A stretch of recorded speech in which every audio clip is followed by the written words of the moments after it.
backstage with Howard and all them, Howard said to Eric, you know all the stuff that I say to you and everything for a show that I really respect you. And Eric said, yeah. The only one of Eric, there's two that Eric thought that really didn't like him or had issues with him. He thought they weren't completely happy with the way Eric was. They felt the thing where Howard Stern exploited Eric and stuff. But when he was a kid, he always told his parents he was going to become a celebrity somehow. So he ended up doing what he said. Did he always want to be an actor? Why did he love American Idol so much and Kelly Clarkson? What was the deal?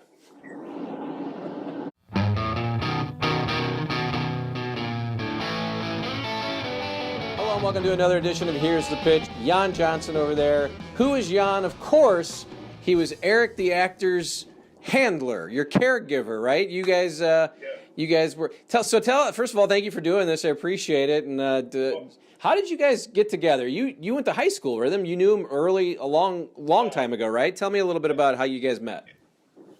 Met in junior high. I was in 7th and he was in 8th. Were you always nice to him? Oh yeah. Became one of his helpers in junior high, and we just became friends after that.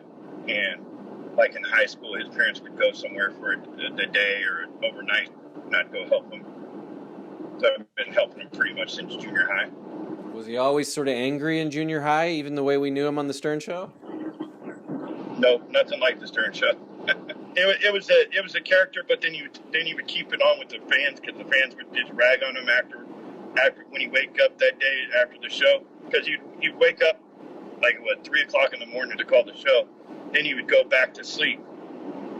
So, yeah, this became really part of his life. So it's interesting to me because he'd call in and he was always so angry, but he would wait on hold. And then he'd get mad because he was waiting on hold. He's just the most interesting. And I even love that Howard, I watched one of these clips and Howard's like, you're the best guest. I think a couple months ago he even said, I'm not calling him a whack packer. He's the best guest we ever had. And I think it's kind of a nice tribute.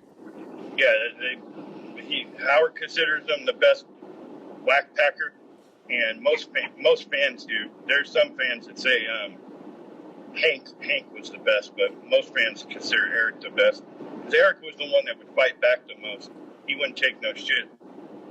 The Beetlejuice is in there too, I think, in that running of Mount Rushmores of greatest. Yeah, Beetlejuice is just more popular because he's a train wreck.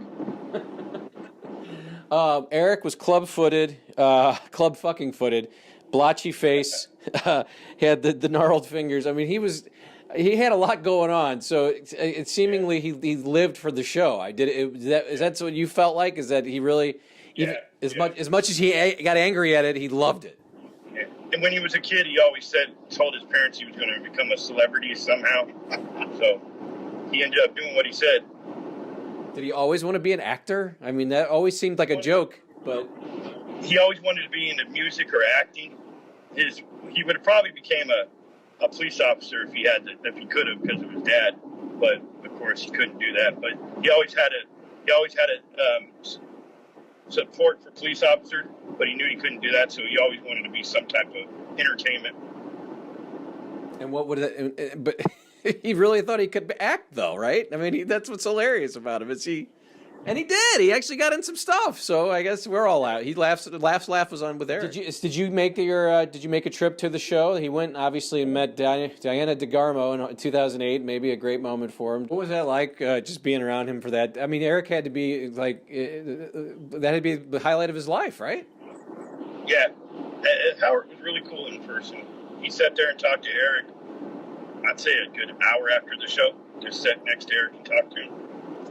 I know a lot of people want to rip on Howard for kind of like maybe sort of exploiting these guys, but he did a lot for Eric, right? I mean, in the end, he did. He made Eric's life, even though Eric would yell at him and make him his idol. He'd be on the phone with him telling him he's an asshole, but it's still funny. Yeah, and even like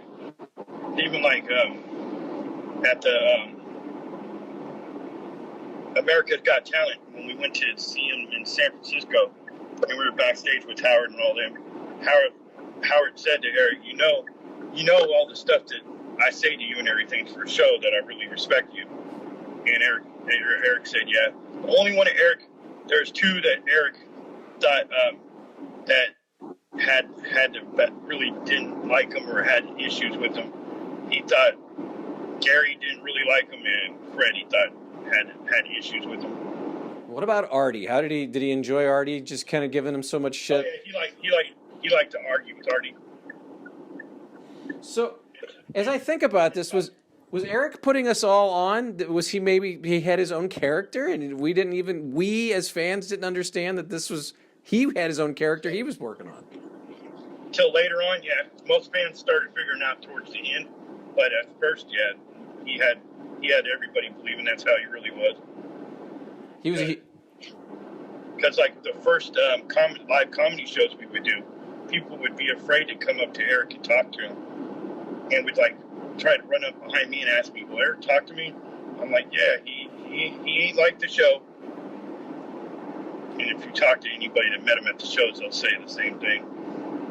Was he angry about the 0.0 audio clip that was played probably a million times by Fred? He was annoyed by that, yeah. The biggest thing that would annoy him was that sound, the or whatever. Ack. Sound, and the balloon thing. He never planned on doing the balloon thing, and he knew his doctors wouldn't allow him, but he kept on letting it go on with it. But then it just never ended the fans, so the fans would pick on him about it. So he'd get irritated as hell, especially after there was some dude in Canada, I think it was, that flew on like a lounge chair. I don't remember that, but I don't remember that. But I was going to ask you about flying with balloons. We never got to see that, did we? Yeah, it never would have happened. Howard knew that too, but it was good. It was good for the show, so it just kept on going. Yeah. Well, I looked at it. I looked at his Twitter, which is still out there, obviously, which is kind of funny, and it's all in caps, and he's yelling at fans, and it's just, it's so hilarious to me that he was pretty much to the end kind of the same guy. Yeah, if he was on Twitter nowadays, he would probably got kicked off a long time ago because they would consider it bullying and all that type of stuff. Said to Artie, I think, one time, and his post got removed from Facebook, and he was for bullying and all this stuff. So Eric would have probably got in trouble for bullying always.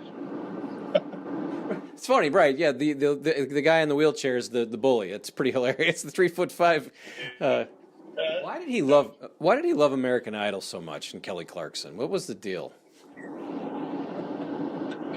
I think that was because he liked music so much, and before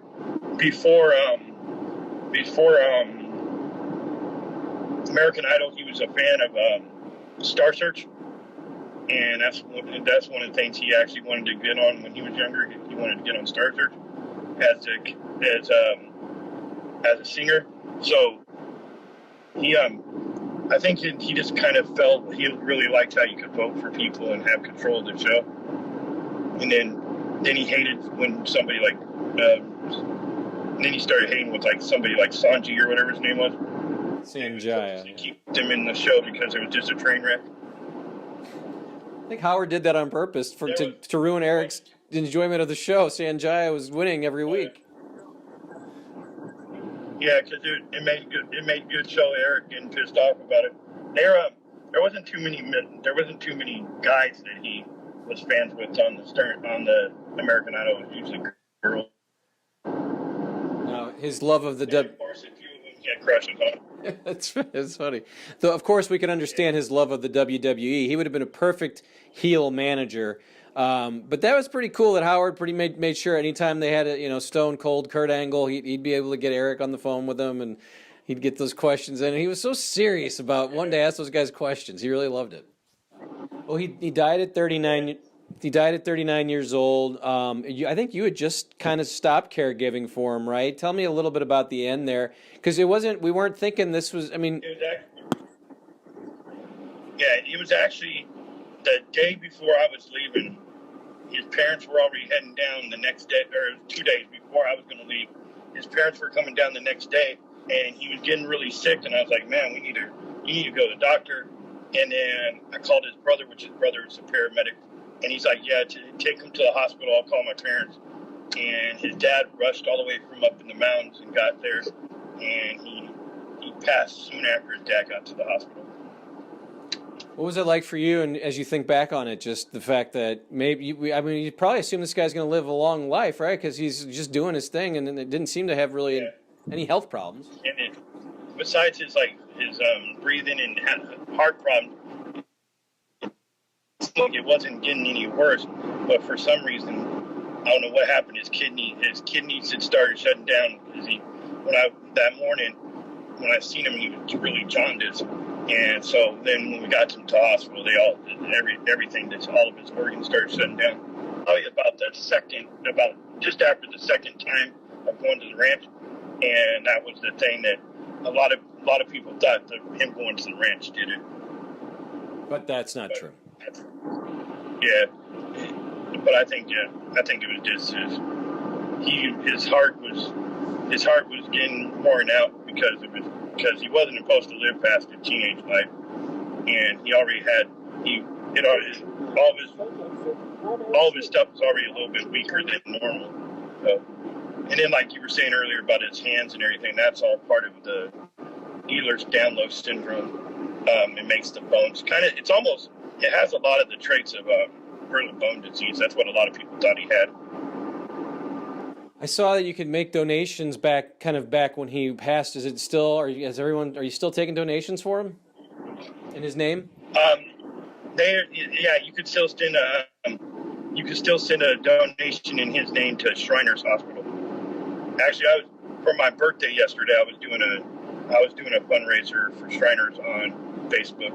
As far as I know, till now, they haven't had anybody ever give as much donations to them in anybody else's name. Eric is the highest honored donation. That's great, yeah. What did Eric's parents think of all of the success and fame that he was getting? Did they enjoy it, or did they think it was, what do they think?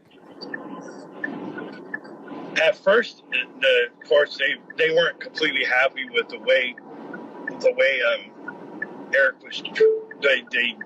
They felt the thing where Howard Stern exploited Eric and stuff.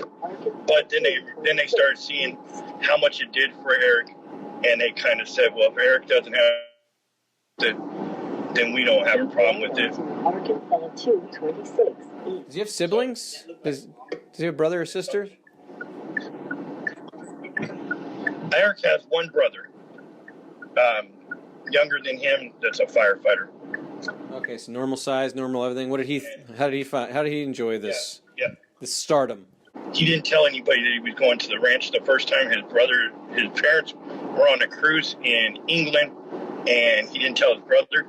And his brother didn't find out till all the people came to the fire station and told him, hey, your brother's up at the ranches. And so he called Eric. You know what that's going to do to mom and dad? They were too happy about the first time. He was great. It's funny. This was fun to kind of just walk down memory lane because it does give you this feeling of him. Jon, I don't have any other questions. Do you have anything else you wanted to add about Eric before we say goodbye and let people know anything? Not that I can think of. Pretty much most of the stuff you heard on the show was bits that him, me, and Johnny came up with. I'd help him sometimes, but usually it was him and Johnny. And Howard, 90% of the time, was not in on it. And till later on, Howard didn't realize that most of it was a bit. And Howard started realizing that when Eric came into the studio and seen how Eric really was. You guys were producers. So and that's why Howard had a lot of respect for Eric, because Eric didn't just cave in and do whatever people wanted him to do. He would fight. Well, he brought us a lot of fun, and I appreciate you kind of sharing some stories. I know a lot of people will want to hear your thoughts. People love hearing about these characters from the show, and you were there with him all those years. So I thank you. And sorry he's gone, but again, great memories, and there's lots of video and lots of audio to watch. So we can always have him in spirit. And at some point, after hopefully in the next couple months, my dad's leukemia will start getting better, where I don't have to constantly be at the hospital and stuff like that. At some point, on probably the Facebook group for Eric the Actor fans, people have been asking me to do a Q&A or ask me anything, so I'll probably be doing that. So when I do that, I'll let you know, or you can let people know that I'm going to be doing it too. Yeah, absolutely. Well, you have a huge following over there. Good luck to you. Good luck to your parents. I know it's tough. Again, I just went through it, but sounds like everybody's kind of on the mend, and you're obviously, like I said, doing God's work. So I appreciate you coming on here. We'll post this in Eric the Actors Forum. I'm just going to wrap up by saying to the folks at home, bye for now. Bye for now.